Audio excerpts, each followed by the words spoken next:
Hey everyone, welcome back to another video.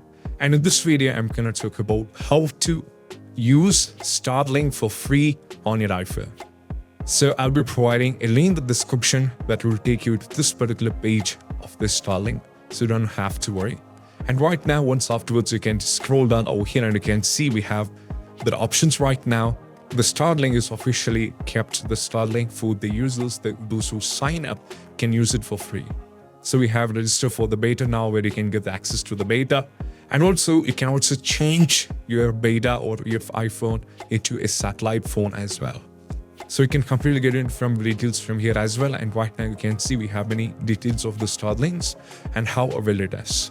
Once you go over in this page, you have to scroll down, so that will take you to this. And now from here, you have to give your first name, have to give your last name, and also you have to give your respective email ID. So I'm not going to give anything because right now, you just need to give your email ID and all those things, and you have to give your mobile number based on your country.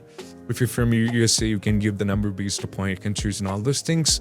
So right now it is actually graded for me, but if you give all the credentials perfectly over here, there will be an option to hit on the sign up, and where you can sign up. So once after the sign up is done, initially you're not going to get the, you cannot use it instantly, because, the Starlink officials will be completely checking out this on your request in order to access the data. And what they're going to do is, once after they approve it, you can just go over here in the Starlink and you can start using it for free on your iPhone. So it's actually free, so you just need to wait this for it's completely accepted by them. So just sign up for over here, and you have to sign up for the Starlink, giving all the details, and most probably they're gonna help you guys out. So that's it. This is how you can use it for free, and I hope this quick video is helpful. And if you find this video helpful, don't forget to subscribe. Bye.